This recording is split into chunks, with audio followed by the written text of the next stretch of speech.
Un saludo muy cordial para cada uno de nuestros amigos. Bienvenidos y bienvenidas a este tiempo especial donde estamos haciendo un estudio inductivo acerca de Apocalipsis capítulo 3, el 2 y 3, donde encontramos el mensaje a las 7 iglesias. Hoy estudiaremos la sexta carta enviada a la iglesia de Filadelfia, pero antes vamos a dar respuestas al estudio anterior, que lo estuvimos tratando exactamente en Apocalipsis capítulo 3, del 1 al 6. Y la primera pregunta es, ¿por qué fue aplaudida la iglesia de Sardis?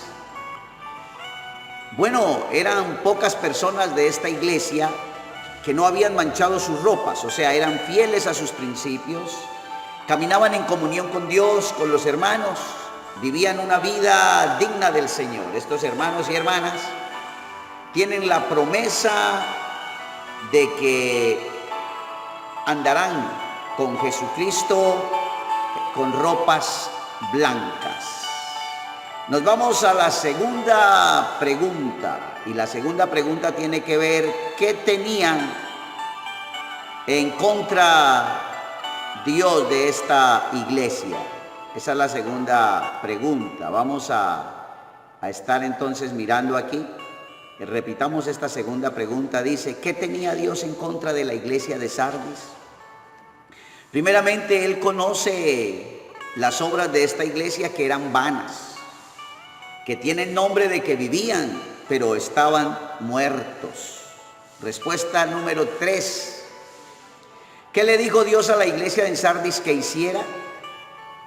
Primero, sé vigilante y afirma las cosas que están para morir, porque no he hallado tus obras perfectas delante de mí, dice el Señor. Acuérdate pues de lo que has recibido y oído, y guárdalo y arrepiéntete. Si no velas, vendré sobre ti como ladrón, y no sabrás a qué horas vendré sobre ti. Cuarta pregunta, ¿qué prometió Dios a esta iglesia para aquellos que vencieran? La respuesta es, al que venciere será vestido de vestiduras blancas, y no borraré su nombre del libro de la vida, y confesaré su nombre delante de mi Padre y delante de sus ángeles. Bien, esas son las respuestas al estudio anterior de la iglesia de Sardis. Hoy vamos a estar estudiando y vamos a entrar a este maravilloso estudio, importante estudio acerca de la iglesia de Filadelfia. Se encuentra en el capítulo 3, versículo 7 al versículo 13. Solo hay dos iglesias de las 7. Una es Esmirna y la otra es Filadelfia. Las dos iglesias que no recibieron reproche de nuestro Señor Jesucristo. Esta iglesia se titula la iglesia que Cristo ama y abarca los años 1750 después de Cristo hasta el rapto, hasta que Cristo lleve a su iglesia. Filadelfia significa amor fraternal. Nuestro Señor seleccionó a aquella iglesia para describir la clase de era eclesiástica que se inició alrededor del año 1750 y que continuará hasta el inicio de la gran tribulación. Filadelfia estuvo marcada por una gran vitalidad. En esa era Dios obró de una manera emocionante, produciendo avivamientos en Europa, en las Islas Británicas, que se expandieron aún hasta Norteamérica.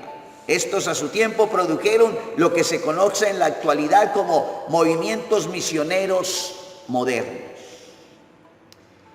Versículo 7 de Apocalipsis capítulo 3 dice, escribe al ángel de la iglesia en Filadelfia.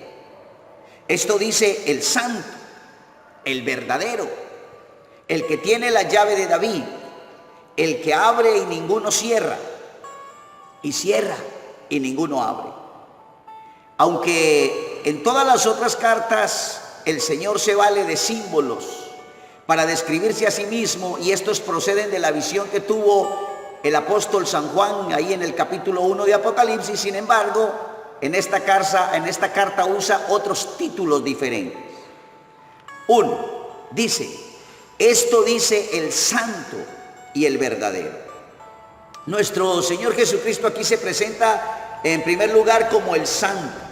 Este es un título muy hermoso que vuelve a emplearse en el Apocalipsis capítulo 6, el versículo 10.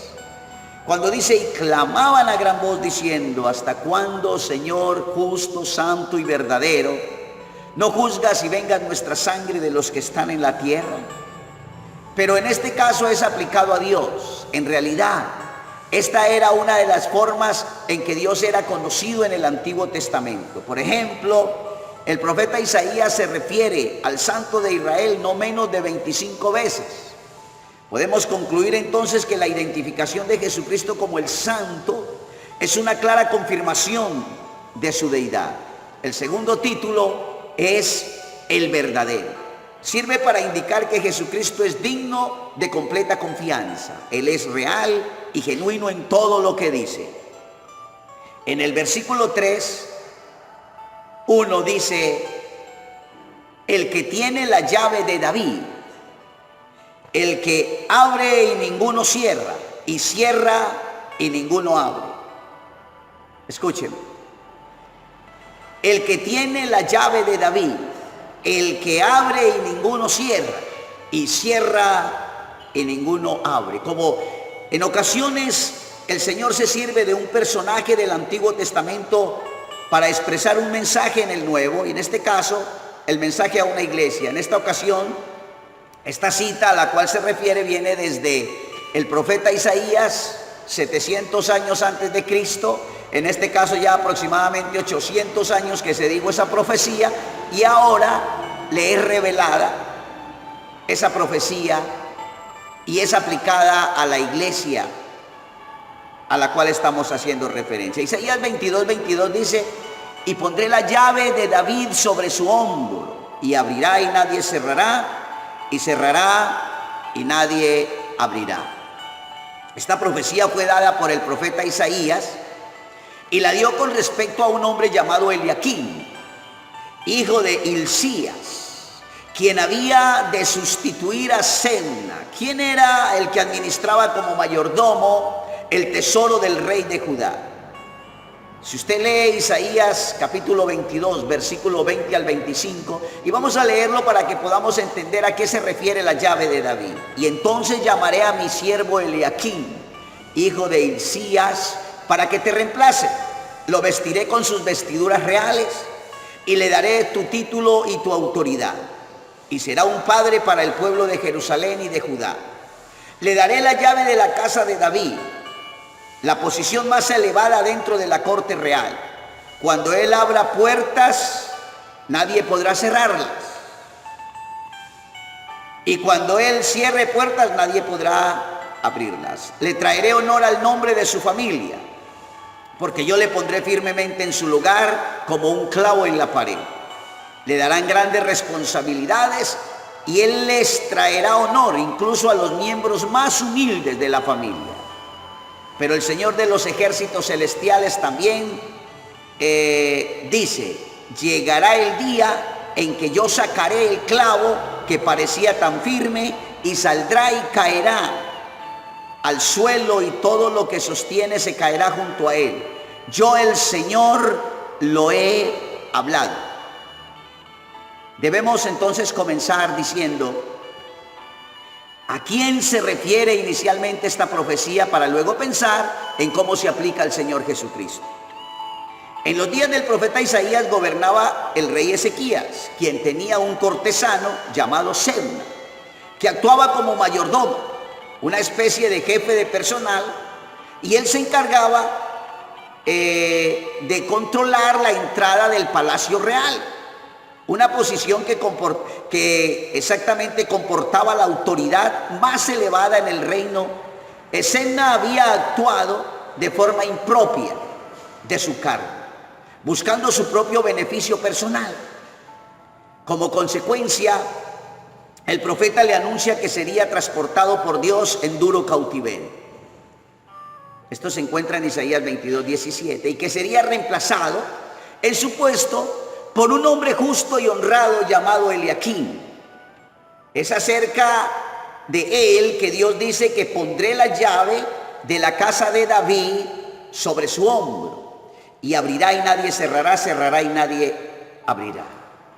Cuando leemos el pasaje de Isaías, nos damos cuenta de que el pecado de Sedna había sido su autosuficiencia y la pomposa importancia que se daba a sí mismo. Por ejemplo, había esculpido una tumba para él en un lugar alto con la intención de perpetuar su nombre. También se había hecho de carros para su gloria, pero ninguna de esas cosas le iba a aportar seguridad ni impedirían que fuera llevado en cautiverio. Este juicio de Dios vino sobre él porque su comportamiento era inapropiado en un miembro tan importante de la casa real de David. Por eso es llamado vergüenza de la casa del Señor. Su pecado consistió fundamentalmente en aprovecharse de los beneficios que su cargo le otorgaban para promover su propia persona, intentando dejar una huella perdurable de sí mismo en la historia. Por lo tanto, era un hombre al que le gustaba hacer ostentación de sí mismo y que se sentía confiado frente al futuro. Pero Dios cambió todos sus planes y le destruyó de su puesto, colocando en su lugar a Eliaquín. A diferencia de Sedna, Eliaquín era un hombre íntegro, responsable, que inspiraba confianza y respeto entre el pueblo. Un hombre del que se dice que sería asiento de honra a la casa de su padre.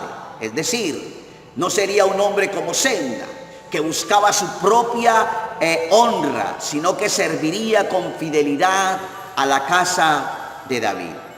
El Señor reclama esta profecía para su persona en la carta a Filadelfia, declarando exactamente que Él es aquel a quien Dios ha entregado su gobierno y su tesoro, y cuya prueba es el hecho de que Él posee la llave de David. Sin duda, fue un honor muy grande para Él que fuera ascendido de ese modo, pero ahora vemos que aún recibió un honor más grande, porque en Apocalipsis el mismo Señor Jesucristo usó las palabras de Isaías que dijo acerca de Eliaquín para aplicárselas a sí mismo.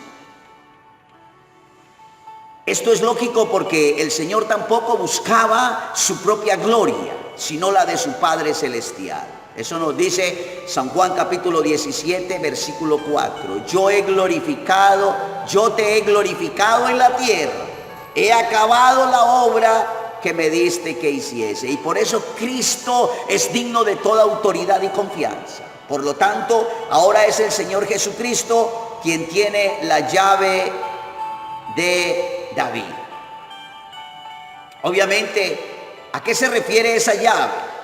¿A qué se refiere cuando dice la llave de David? Pues obviamente sabemos que se refería a ese tesoro. Dios tiene tesoros para nosotros. Obviamente que ese tesoro de la salvación se refiere a lo que tiene que ver, como dice Apocalipsis 1:18. Cristo ha abierto el camino a la salvación. No hay otro en que podamos ser salvos. No hay otro nombre bajo el cielo dado a los hombres en que podamos ser salvos. Él es el único que ha abierto ese lugar, ha abierto esa puerta y nadie la podrá cerrar. Pero si se cierra, y en la Biblia nos dice acerca de cuando Dios cerró la puerta y tiene que ver con la salvación, no hay otro nombre bajo el cielo dado a los hombres. En Génesis capítulo 7, el versículo 16 dice que Dios mismo cerró la puerta. Recuerda la historia del arca de Noé. Y ya cuando la gente quería entrar, ya no pudo entrar, porque Dios mismo cerró la puerta. Ahora vamos al versículo 8 de Apocalipsis capítulo 3, donde Cristo alaba a esta iglesia. Y le dice de la siguiente manera, Apocalipsis 3:8. Yo conozco tus obras. He aquí he puesto delante de ti una puerta abierta, la cual nadie puede cerrar, porque aunque tienes pocas fuerzas, has guardado mi palabra y no has negado mi nombre. La primera parte dice, he aquí he puesto delante de ti una puerta abierta. ¿A qué puerta abierta se refiere esto? Obviamente el apóstol Pablo en 1 Corintios capítulo 16, el versículo 9 dice, porque se me ha abierto una puerta grande y eficaz, y muchos son los adversarios. ¿A qué tipo de puerta se refiere? 2 Corintios 2:12 dice, cuando llegué a Troas para predicar el evangelio de Cristo, aunque se me abrió puerta en el Señor. Entonces, lo que el apóstol está diciendo es que esa puerta en el Señor es el evangelio. Y Dios hoy está abriendo muchas puertas en muchas naciones, en muchas instituciones, y seguirá abriendo puertas. Colosenses 4:3 dice, orando también al mismo tiempo por nosotros, para que el Señor nos abra puerta para la palabra, a fin de dar a conocer el misterio de Cristo, por el cual también estoy preso. Según esta última interpretación, la Biblia nos dice, por ese fiel y servicio al Señor de predicar el evangelio, se abrirían puertas, y es lo que Dios está haciendo. Dios nos está abriendo puertas hoy, ante los gobiernos, ante naciones, ante países, ante instituciones públicas, privadas, gubernamentales, ante diferentes instituciones Dios abre. Pero también obviamente que Pablo hablaba de la persecución. Número 2, porque aunque tienes pocas fuerzas, dice, has guardado mi palabra y no has negado mi fe, porque tienes pocas fuerzas. Parece que la iglesia de Filadelfia era una pequeña iglesia y tal vez sus miembros pertenecían a un estatus de clase baja. Nada esto sería de extrañar en una ciudad que constantemente pues sufría violentos terremotos. Sin embargo, reconocer la falta de recursos propios y confiar en el Señor y en su poder es el requisito fundamental para que se abran la puerta de nuevas oportunidades. Dios es el que abre las puertas. No necesitas, obviamente no estamos diciendo que las riquezas no son necesarias para extender la palabra, pero hermano, se necesita es el poder de Dios y que Dios mismo abra las puertas, porque usted puede abrir puertas con su dinero, pero si Dios se las cierra nadie las va a abrir. Que los cristianos tengan poco poder es algo positivo ante Dios. El poder es fácilmente objeto de abuso. Sin embargo, la debilidad lleva muy a menudo a la dependencia de Dios. Otra partecita del texto dice, has guardado mi palabra. Mire, hermanos, de los creyentes de Filadelfia se dice que habían guardado su palabra. Y esto es importante, esto es muy interesante. Y no habían negado su nombre. Allí habían presiones para negar el nombre del Señor, pero ellos se sostenían firmes. En el versículo 9 dice, he aquí yo entrego de la sinagoga de Satanás a los que se dicen ser judíos y no lo son, sino que mienten. He aquí yo haré que vengan y se postren a tus pies y reconozcan que yo te he amado. Hay dos iglesias a las cuales se le refiere como a los judíos. Entendemos que los judíos eran los que tenían que predicar el evangelio, pero los judíos siempre tenían en su mente que los gentiles irían a ser esclavos, sujetos a los judíos. Hoy en día vemos que entonces por los judíos haber rechazado a Jesús, ahora los gentiles son los que tienen la vocería, o tenemos la vocería, los que no somos judíos, tenemos la vocería de poder llevar el evangelio ante aquellas personas. Ahora, en el versículo 10 de Apocalipsis capítulo 3 dice, por cuanto has guardado la palabra de mi paciencia, yo también te guardaré de la hora de la prueba que ha de venir sobre el mundo entero, para probar a los que moran sobre la tierra.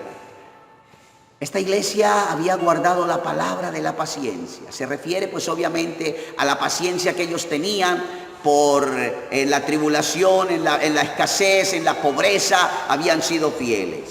Pero también algunos han dicho que esta palabra o esta parte donde dice también te guardaré de la obra o de la gran tribulación que vendrá sobre la tierra, algunos interpretan que tiene que ver exactamente con serán guardadas, la iglesia será llevada a la iglesia antes de la gran tribulación. Pero bueno, la Biblia dice que el Señor es paciente para con los que no le quieren seguir. En cualquier caso, lo que nosotros sabemos es que Dios no quiere que ninguno perezca, sino que todos procedan al arrepentimiento. Ahora, en cuanto al propósito de esta prueba, era para probar a los que moran sobre la tierra. Los habitantes de este mundo tendrían una nueva oportunidad para demostrar cuál era su posición frente al Cristo eterno. Una exhortación, versículo 11 del capítulo 3 de Apocalipsis dice: he aquí yo vengo pronto, retén lo que tienes para que ninguno tome tu corona. Tremendo mensaje. He aquí yo vengo pronto. Este es el mensaje que se está predicando por todo lugar. He aquí yo vengo pronto. Cristo viene pronto. Ahora el Señor resucitado habla de su regreso. He aquí yo vengo pronto. Su propósito es animar a su pueblo para que esté preparado para el encuentro con Él, y de este modo ninguno tome su corona. Ahora, una promesa para el que venciere. En el versículo 12 de Apocalipsis 3 dice: al que venciere, yo le haré columna en el templo de mi Dios, y nunca más saldrá de allí, y escribiré sobre él el nombre de mi Dios y el nombre de la ciudad de mi Dios, la nueva Jerusalén, la cual desciende del cielo de mi Dios, y mi nombre nuevo. Yo le haré columna del templo de mi Dios. Dios quiere que nosotros seamos fieles en lo poco, para Él ponernos en lo mucho. Primera de Timoteo 3:15 dice: para que si tardo sepas cómo debes conducirte en la casa de Dios, que es la iglesia del Dios viviente, columna y baluarte de la verdad. Y luego dice: y escribiré el nombre de mi Dios y el nombre de la ciudad de mi Dios, la nueva Jerusalén, la cual desciende del cielo de mi Dios, y mi nombre nuevo. La idea es que ahora los verdaderos creyentes pertenecen a Dios y vamos a vivir eternamente con Dios, y aparte de eso vamos a ocupar aún cargos que podríamos decir cargos espectaculares. Cualquiera quería ser el líder en la iglesia a la cual estamos haciendo referencia. Cualquiera quería ser el gobernante, cualquiera quería ser un concejal, cualquiera quería ser un prefecto, cualquiera quería ser un alcalde, cualquiera quería ser un asambleísta, cualquiera quería ser un presidente. Pero ¿sabes una cosa? Aquí nos está diciendo que Dios nos va a colocar en posiciones mejores que cualquier otra cosa. Y un llamado a escuchar la voz del Señor. Versículo 13 dice: el que tiene oído para oír, oiga lo que el Espíritu dice a las iglesias. Mensaje importante, un mensaje o una nueva exhortación a prestar atención al mensaje de Dios. Vamos a darle una aplicación a esto que hemos estudiado hoy. Dios nos llama a seguir confiando en el único santo y verdadero. Nos llama a que sigamos siendo humildes y no sacar provecho personal de la obra de Dios. Él nos llama a seguir predicando este evangelio sin desmayar. Dios nos está llamando a no confiar en nuestras fuerzas, sino en el poder de su fuerza, en el poder de Dios. Y también a que seamos de buen testimonio y ejemplo como verdadero templo de Dios. Bien, mis queridos, hasta aquí el estudio el día de hoy. Que Dios los bendiga y seguimos compartiendo este tema con cada uno de ustedes. Bendiciones.